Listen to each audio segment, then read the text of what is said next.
So we have a special guest today on Fire Breathing Rob. Thanks so much for listening. Please subscribe, like, and also share this video. This is Marshall Kosloff, and I got it right? That's impressive. Yeah, you got it. Good job. It's probably I got because coleslaw. Yeah, all those sort of things. coleslaw. Oh gosh. Yeah. Well, you know what, Marshall? I've listened to you so many times. I think it just rings off when Saga says your name, Crystal says your name, so it's just embedded in my brain. But anyways, it's Marshall Kosloff, and he is talking. Well, he's going to talk about politics, but also I want to talk to him about his new podcast with Saga, who you guys have, I'm sure, seen on the Hill and listened to many times on the Realignment Podcast. Marshall is also, besides the Realignment Podcast, he's also a fellow at the Hudson Institute and also director of outreach and media at the Lincoln Network. So, Marshall, first of all, thanks so much for coming on. Greatly appreciate the time today. Yeah, thanks for having me, man. So, Marshall, can you tell the viewers a little bit about you, maybe that, they have not heard about you, if they haven't, and also what got you into politics? Yeah, so you sort of read off my name, rank, and serial number. I work at a couple of think tanks. I do a podcast with Sagar, who I've known for sort of 10 years. So that goes over to, I'm sure we'll talk about sort of the background of what we've sort of been up to. I do a podcast with Sagar. I go on Rising, and that's pretty much sort of it, right?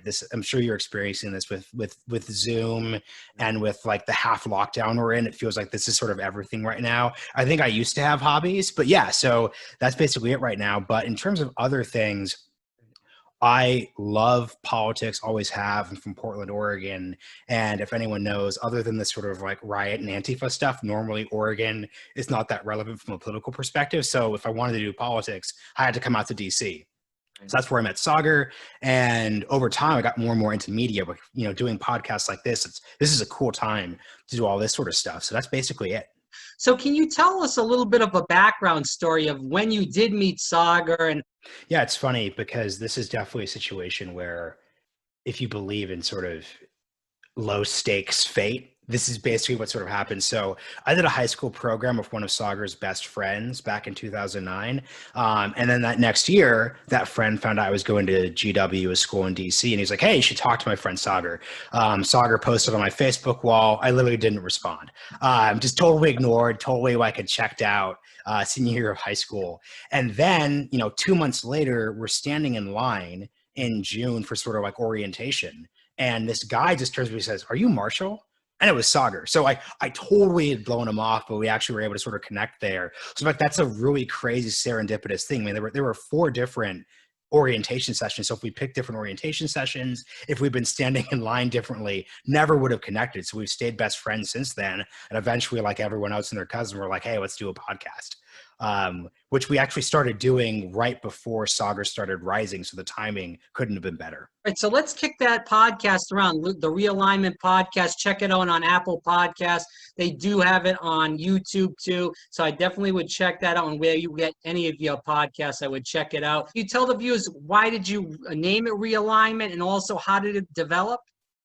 Yeah, so like Rising, I think I love media products that sort of speak to sort of a bigger idea. Like Rising isn't just the Crystal and Sagar show. It speaks to something bigger. Same deal with the Realignment. The Realignment at its best isn't just sort of like Marshall and Sagar bullshit about things for an hour or someone. It's like, hey, our country is sort of crazy right now. Literally nothing makes any sense. And if we could build a space where you could talk about things in a non-partisan, non-hacky way, like obviously Sagar and I are to the right, but we're never going to sort of be Republican Party shills, just in the same way that'd be really lame to just be Democratic Party shills. We're just sort of like, hey, you want to know what's going on? Let's talk about it. And the broader thing we're talking about is that right now in this moment, we're living in a realignment. The realignment is basically the coalitions are changing. So the Republican Party in many ways is getting more working class. The Democratic Party is getting more upper middle class and suburban. So if you're sort of and the way I sort of articulate this, and I'm curious what you think about this dynamic too.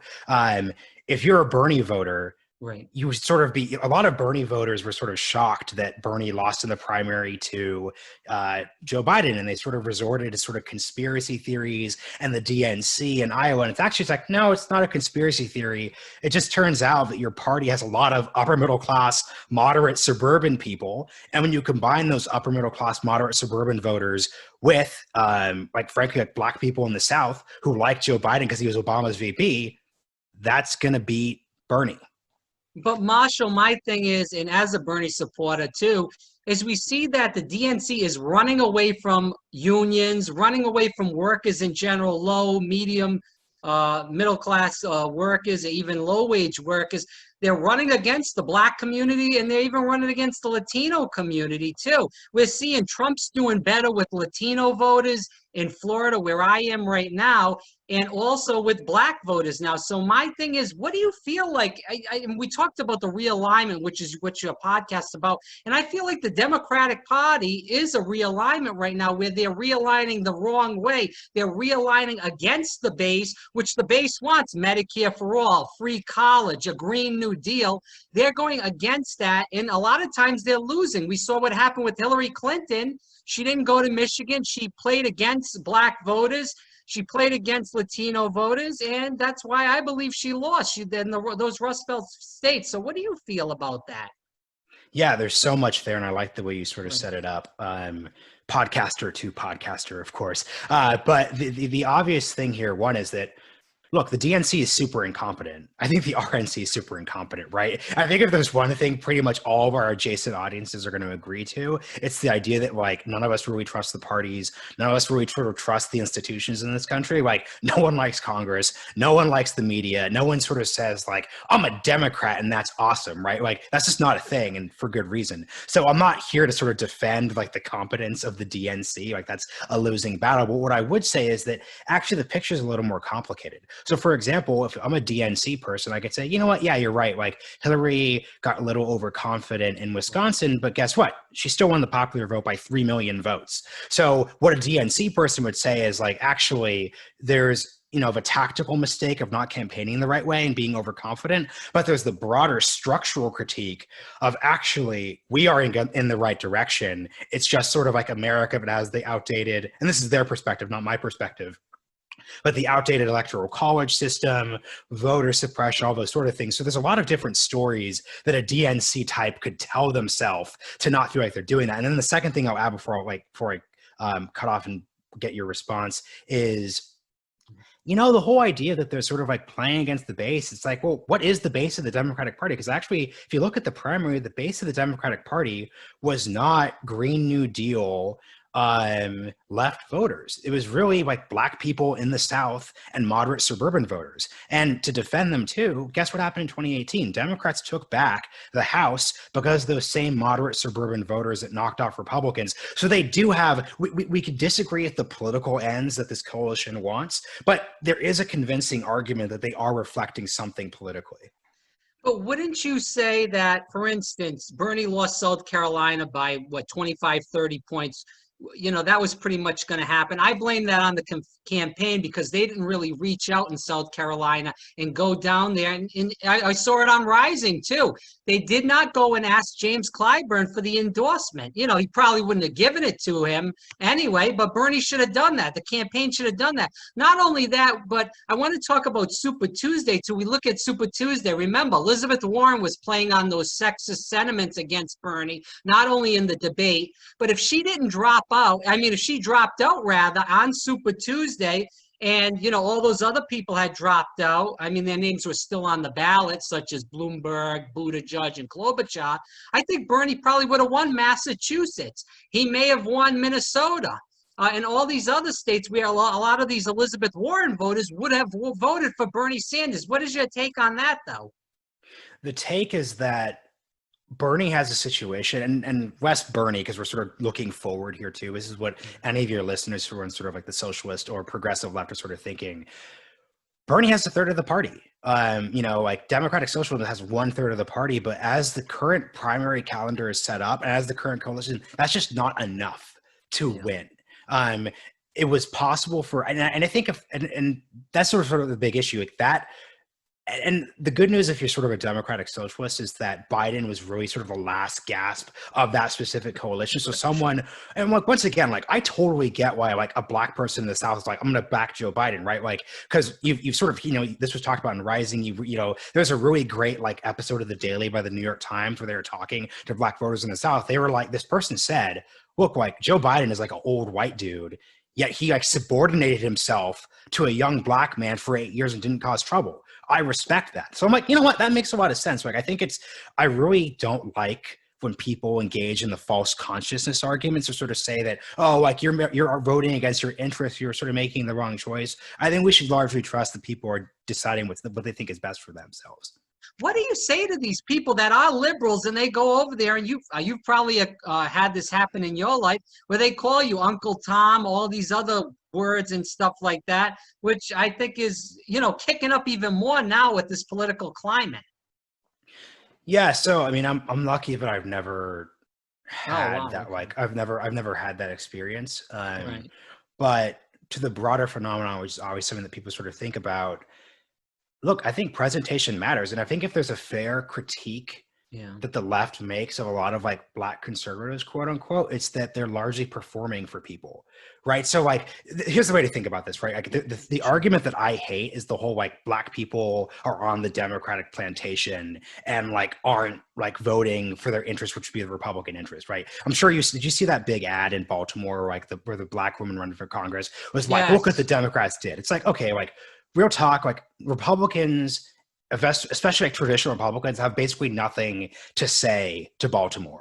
So like it's not as if like the Republican Party has like a serious like agenda that like is reflective of like Black policy views that is being offered for Baltimore. Like frankly, like especially pre-2015, a lot of sort of like the Republican rhetoric for cities like Baltimore is like, let's pass another tax cut, or like charter schools and vouchers, like things that may be fine on their own, but like let's not pretend that the Republican Party has an answer for dealing with like secondary cities like Baltimore, right? Like, there's this huge problem where you have cities like Buffalo, Rochester, the Midwest that's deindustrialized, right? There's this whole portion of the country that we don't really know how to solve these problems. So I think that that's so basically what my frustration with like Black Republicans tends to be. They act as if like the current Republican Party is honestly like an alternative to what Democrats are, which just sort of isn't true. So the thing that Sagar and I do, him with Rising, me with the Realignment, is talk about what the future could be. So like, what would a Republican Party who's interested in actually winning votes in Baltimore do? That's the way I think about it. Well, to tee off on that and keep going into that, we saw what Joe Biden said on the Breakfast Club. If you're voting for Trump, you ain't Black.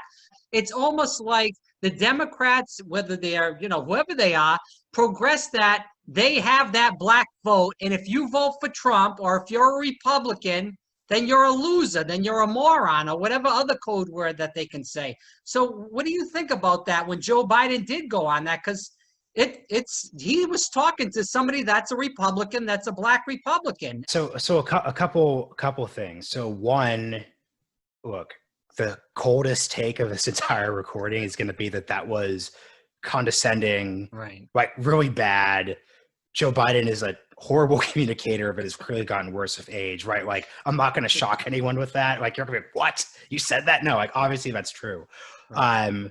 But to take a step back, and this is the thing, this is the dynamic that interests me. Like, I don't think anyone actually cares that he said that. And for it's manufactured, like, and this is why I think we should, and this is why, like, look, you're in new media, I'm in new media. Like, dude, I hate like manufactured controversies. Like, I hate when like Trump says something like inarticulate and lame, and we try to make it about, because like, who cares? Like, honestly, like, I don't care. Like, no Black person was hurt by that. Like, no Black person was like, and this is the key thing. Like, I don't think actual Black voters like actually give a shit that Joe Biden said that, because like, that's just like a dynamic. But two, I think the part that's interesting and I think is actually worth talking about when it comes to Black Republicans. So point one, there are obviously like Black people who like are Republican. There's a long tradition of Black conservatism in this country. People like Thomas Sowell, all these sort of people. And it's insane to say that they're not Black. But a question that I want Black Republicans to ask themselves is, there is such thing as like the Black community. And then this sort of relates to the other controversial thing he sort of said, where he was talking about sort of like how Hispanics are different than Black people in this country. When he was saying that like, unlike, Black people, like Hispanics are diverse. And what he was obviously referring to, and it was funny, I got in trouble with like the MAGA viewers of Rising for saying this. He was obviously saying, like, you're in Florida, right? Yes. Yeah, like, this. Orlando, like, I-4 corridor, that area. Yeah, like Cuban Americans are way politically different than Mexican Americans, that are way different from the Venezuelan Americans. That's like, those are huge different communities that vote in way different ways. Like, it's crazy in Texas, like Hispanics almost vote 50-50 for Republicans, right? Because oftentimes the Mexican Americans who have been and who are voting in Texas have been in the country longer, so they identify less with these sort of like social cultural issues. That's very much true, but with the Black community, because of that whole slavery thing, there is no like there are Nigerian Americans now, but like, as a descendant of slaves, like there is no like Liberian Americans who came here in 1650. There are no, Cameroonian Americans who were like came as slaves in 1750. So the Black community is just a clearer community that does, by definition, vote more uniformly than like the broad Hispanic community. But to the point I'm sort of getting at is Black conservatives, often the ones with the biggest social media profiles, because this is a good way to get clicks, their viewpoints don't reflect, and their Black conservatism doesn't reflect the actual Black community. So for example, guess what? Like, this, like, the Black community is actually pretty left on economics, right? The Black community, like, they like Medicare, they like Medicaid, they like, they don't have a problem with like government spending. Like Republicans have this like discourse about federalism and about like states' rights, and that those aren't inherently racist ideas, but like up until the 1960s, there are some pretty big implications to the states' rights idea. So like, obviously if I walked into like, or any Republican walked into like a Black community in Baltimore and said, we're the party of federalism and state rights, Black people would be like, what? Like, I don't know, man. Like that doesn't resonate with me. That doesn't have anything to do with like my family history. Like, the Reagan quote where Reagan was like, the most feared words in the English language are "I'm from the government and I'm here to help." Well, if you're Black in this country after like the Civil War, actually, like it's the exact opposite. Like oftentimes, like when the federal government was like showing up at your door, it's like it's Reconstruction and they're fighting and destroying the Ku Klux Klan, or like, hey, it's like Bobby Kennedy opening up like universities. So I really don't like when Black conservatives don't speak from the Black experience, and instead they sort of take like white, like conservative political language and try to sort of impose it on Black people. Yeah, I agree with you 100%. Marshall, my thing is, and I want to talk, you just spoke about Florida and the Cuban area down in Miami and that neck of the woods. I agree with you 100%. I was actually told, and I don't know if it was on Rising or another show, that Bernie and Biden, when they had the Florida Democratic primary in March, on the 17th rather of March, when they had the primary, that Bernie and Biden split that Cuban vote 50-50, which was strange to me because if you look back at the 60 Minutes comments with that, when he's talked about Castro, which Obama said the same damn thing, in his presidency at the end of it. So it's just, it's crazy how, it works for Obama, but it doesn't work for Bernie as far as in Florida goes. But I want to capitalize on that and talk about Florida. So why do you feel like Trump is doing better this year with Latino voters in Florida and also Black voters too in Florida and even around the country? Yeah, Trump's always had an interesting relationship with like minority communities because, and this is Trump's strength at his best, is that he's his own person. I don't think people look at Trump and think the Republican Party. Same thing is true with like minority communities, especially like Black and like Hispanic men. Like, look, you see Trump, like Trump's like it's like machismo. There's a lot of sort of like cultural aggressiveness. Like, I don't know if there was a good profile about like how in the mid 2000s at the height of The Apprentice, like rappers like loved Trump, and like in every other like music video, like there'd be some Trump reference. So like that part of Trump is something that resonates because frankly, that's something that has nothing to do with like the Republican Party, right? You don't look at Mitt Romney and think of those things. You don't look at Paul Ryan or Ronald Reagan. So Trump, like that's the part, Trump's from New York, right? Like that's that thing. Like so it's not a surprise that that's sort of going there. And at his best, Trump has been able to, and I don't think he's done this well as a president, but during the campaign, he was able to say things like, hey, look, like, I'm going to protect Social Security. Jeb Bush wants to cut Social Security. Guess what? Like, Black and Hispanic males like Social Security. That's not like a controversial statement. He is like, hey, we're going to build stuff in this country again. Wow, like, Black and Hispanic men who would like take a lot of those jobs like that. That's not a shocker. So if anything, the frustrating thing is that like these upticks in the votes have been kind of, they've been noticeable, but they haven't been as big as they could have been. So the thing that I sort of think about, like, what would have happened in 2017 if President Trump had showed up in Detroit, literally like right after he was reelected, and he said, look, I know I lost the black vote in this city. I lost the black vote in this country, but you guys are wrong about me. I'm going to rebuild this city, just like we rebuilt New York in the 1980s. That would have been a fundamentally different presidency. I think Trump would have won this election hands down because of the coronavirus. If he went out there at the beginning and just said, we're going to lock it down for 3 months, we're going to give everybody a UBI, $2,000, somewhat like the Bernie Sanders plan with Kamala Harris, I believe, and Patricia Jayapal, whatever the heck her first name is. Pramila. But anyway, Pramila, yeah. Anyways, you got it. With Jayapal and stuff like that. If he did that, said, hey, we're going to do Medicare for all until this crisis is over. He didn't even have to call it Medicare for all. He just said, we're going to give health care free until the crisis is over.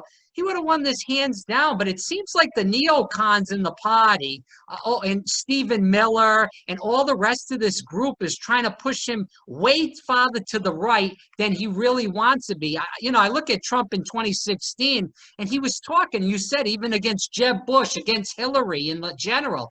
He was talking like a working man, like he was signaling all these programs for workers, infrastructure, what he did in New York and how he was going to do it around the country and stuff like that.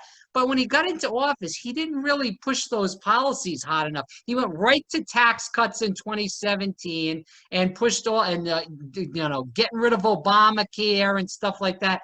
These weren't policies that the mainstream Americans wanted. So do you feel like that's an issue with the Republican Party now, where Trump wants to go more toward a workers' party, which the Democrats are not even going for that? We saw that with Bernie Sanders in the primary, but the rest of the Republican Party is trying to, push him farther to the right. Yeah, so a couple of things. I like the way you articulated that. One, I wouddn't say it's the neocons who are doing that. Like, I largely don't think that neocon is like a reasonable way of like categorizing people in the Republican Party anymore, because frankly, a lot of those people, especially in the foreign policy sector, have like actually joined the Democratic Party, in the sense that like Trump sort of kicked them out of the party, right? Like that's a reality. I think the issue here wasn't the neocons, but it was sort of free market absolutists. So the reason why Trump didn't do this is there are people who were skeptical of lockdowns from an economic perspective, who were obsessed with keeping the stock market high. Like that was part of like Jared Kushner's sort of issue. So it was people who are just so limited government that they don't really believe in government action in these sort of respects. So that fear of government interference overwhelmed the obvious reality of what Trump should have done as president. And the way I sort of think about this, I agree with your political analysis. Imagine a world where someone had walked into Trump's office in February and said, Mr. President, like, this is your December 7th, like 1941. Like the Chinese Communist Party sent this virus over. It was a total surprise. They're trying to destroy your presidency, all these sort of things. So Mr. President, you're now a wartime president. Like we were at war with this virus. We've been in this trade war with China. And because of you, because we didn't do the TPP, because we started a trade war, because we started moving our supply chains away from China, we're going to survive this. But now we need you to fight. Now we need you to tell Americans we need to lock down for 3 months. Now we need you to pass, like you said, a big UBI economic stimulus bill. He could have done that, and that wouldn't have actually been a problem, because something that annoys me about Republicans is they focus on how, Governor Cuomo had a terrible initial response to coronavirus, especially at the retirement homes, but they miss the point that the public like largely doesn't care. Because the thing is that like and once again, that's not to excuse the mistakes that were made with like literally leading to the deaths of old people in retirement homes, but they see that Cuomo is like working hard and they like give him credit for that, right? Like most other political leaders in the world are actually polling higher because people see them working. So when Trump didn't acknowledge the crisis and didn't sort of fight it, that was worse for him than just sort of saying the happy talk thing. Right. I agree with you 100%. And I almost voted for Trump in 2016. Now, I'm not going to lie to you. I couldn't bring myself to it. Joe Biden has taken all these Republican endorsements. You spoke about the neocons, Colin Powell, Rick Snyder, all these people that hate Trump. I think that's just going to fire up the Trump base even more. Yeah, I mean, that's the thing which is hard, which is that we can disagree with the policy ends of a Democratic Party that gets Rick Snyder's vote, but as a political coalition, it makes a lot of sense, right? Really? Who this is the fascinating thing, right? We were talking about, like, Trump's a little up of like male minority voters. You know who he's super down with? White suburban voters that he literally needs to win. So you know what? If you're a Democrat, and Rick Snyder is going to make some like moderate Republicans in the suburbs more comfortable, then it makes sense. Like that's what you're sort of trying to sort of do. You're trying to make a coalition that's going to work. But Marshall, Rick Snyder poisoned millions of people when he switched over the water in Flint. If you're a black person living in Flint, even if you're a white person, Hispanic, whatever, are you going to say, I'm going to go out and run to vote for Joe Biden after he's in Flint, after he's endorsed by Rick Snyder, or he's running around Michigan with, I just don't see that. We saw the New York Times did an article after the 2016 election saying black people in Flint, Michigan, they went to a barbershop. They interviewed these 3 black men over there. One said they wrote in Bernie Sanders. The other one said they voted for Trump. And the other one said they didn't vote. So how are they going to get these people when these are the people that are standing with Joe Biden that poison them and win Michigan? I don't see it. Maybe, you're seeing something different than me. I just don't think. The real thing that we should just hit is that I don't think anyone cares what Rick Snyder says. Like that's because that's actually the important thing, which is. But I'm saying people in Flint. If you like, for instance, if your family was in Flint and they live there, and they're not getting Medicare for all in Flint, they've been poisoned by the governor. I believe he should have went to prison. But besides that, no one went to prison. No one got arrested for any of that. And you see him running around with Joe Biden, I wouldn't go out and vote for Joe Biden. That may not mean nothing around the country, but in Flint, in these places that were poisoned or, you screwed up by Governor Snyder, I don't think they're going to go out and run and vote for Joe Biden. Maybe, you disagree, but. Yeah, I guess I look, my real thing is I'm stuck in a, Zoom office in DC, so I'm not going to overprescribe like what I know. You know what I mean? So look, that's actually totally possible, right? I don't want to get in the habit of like disagreeing for the sake of disagreement. So maybe, right? Like maybe Level Harmer might get to a certain, I think the thing that people are scared about in both the Democratic and Republican parties is that no one knows what's going to happen in November. So it's a bunch of gambles. Like you're gambling that you need, and look, and this is sort of the problem here. Democrats did win back the House in 2018 with basically this strategy. So that's what a Biden person would say to you. Look, I understand you're describing the risks like very accurately, but we won back the suburb. We won back in 2018 by winning in the suburbs. So we're going to make those moves now. We're going to take the gamble. And we'll see, right? Like you could articulate both different ways that could go. When is there going to be a third party, whether it's a progressive party, whether it's just a moderate party of, a mix of Republican and Democratic Party policies, because we need this right now, because young people are getting screwed left and right. People of our generation. We have no hope. Well, you watch Rising, and the people on Rising, Crystal and Saga, tell young people straight out. That's why I like listening to the Realignment too, because you guys talk no nonsense. You're talking from our generation, not some, schmuck on MSNBC or Fox News that's just catering to the older voters. But my thing is, where do these young people go from here? Are we going to get a third party eventually? Because we cannot keep going down this road with, the Republicans going way far to the right and the Democrats just going, and I believe Republican light, and trying to target, Rick Snyder or, people like Gretchen Whitmer. They're not going to do anything for young people. So yeah, I agree 100% that we can't keep going on like this, right? And that's the sort of high stakes thing here, and that's where clearly millennials and Gen Zers are going to have like a really hefty set of problems on our plate, but there isn't going to be a third party. And I think thinking about a third party is sort of the wrong way to think about this, because the lesson of Trump for me is that if you can identify ways that the party isn't actually meeting the needs and desires of the actual voters in that party, you can actually take over that party. Like, think about what Trump did in 2015. Trump, and once again, like, I don't think this is an intellectual thing he did. I think he just has good political instincts, especially Well, back then. Marshall, it's easier to take over the Republican Party than the Democratic Party. Look at the buffers as far as the presidential realm, not so much the congressional realm, but, the super delegates, they don't have that in a Republican primary. It's winner take all of these states. That's why I believe Trump was able to win a lot of these states, obviously with his personality also. Do you agree with that? No, because Bernie didn't lose because he didn't win super delegates. He lost because he didn't win the majority of votes in states. Like, and this is just my point. Like, and look, and this is a critique of the progressive movement. The progressive movement, is not as strong as the Tea Party was. This is so, like, obviously there are things that institutional DNC does, but at the end of the day, the Democratic Socialist left is frankly like too urban. It's too coastal. It doesn't, I think, reflect a broad base of the party in a way they would need to sort of do to win. So the thing that I think the Democrat, if you're like on the left, what you need to sort of do is you need more AOCs. You need more primary campaigns. Like what happened with Ed Markey with Joe Kennedy III is actually like an important example. You need to have those situations happen. There's a lot of work to be done. And my point is just that if you look at the sort of structure, I don't think there's going to be a third party. I'm not saying the parties won't change, because they're going to have to change, right? Because of these problems we're talking about on this show. But those parties are going to change because in 10 years, there will be more millennials voting than there will be baby boomers voting.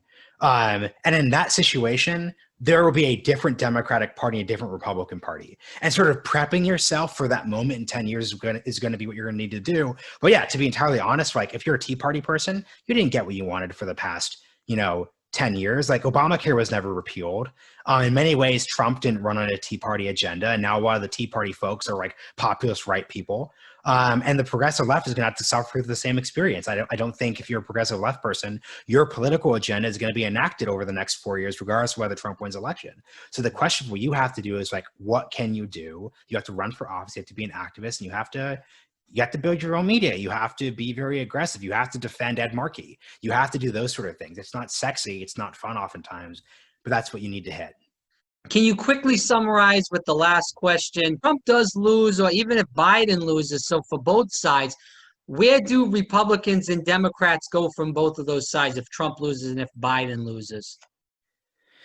So if Trump loses, there is a massive civil war, because basically what you're going to sort of see happen is everyone is going to try to like fill the void because Trump doesn't have an heir right now. So there's people like Nikki Haley, Josh Hawley, Ted Cruz, Donald Trump Jr. even, who are going to try to sort of fill that void. So I think you'll just see a massive civil war where people are going to sort of try to, you're going to have a combination of people who are going to think that Trump's vision was accurate. And then you have people who are going to sort of try to reappropriate MAGA to mean what they were. So for that, I mean, people who would say MAGA meant tax cuts, or MAGA means that we invade Iran, or sort of something like that.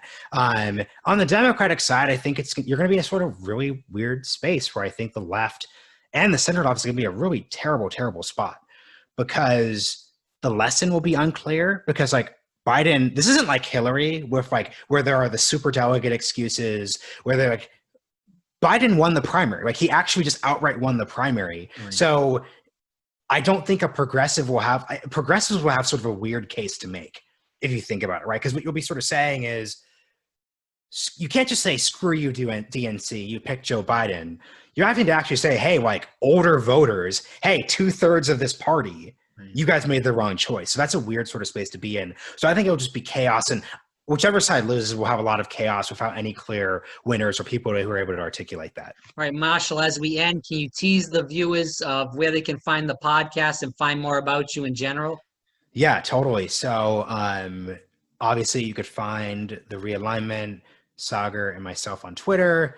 M.A. Kosloff at the Twitter handle. Realignment Pod is our Twitter handle. Sagar is there. I'm sure a lot of your viewers are rising people, so you sort of see that there. So yeah, we're really on Twitter. That's where most of our stuff are. And check out the Realignment Podcast. We're doing a lot of cool stuff. Actually, Crystal's coming on next week, so I'm sure there's going to be a lot of cool stuff there. All right, Marshall. Hey, thanks so much. I do appreciate the time and the long length of this. Let's do this again down the road after the election. I appreciate it. It really means a lot, truly. Yeah, thanks, man. And we'll make sure Sagar can come next time too.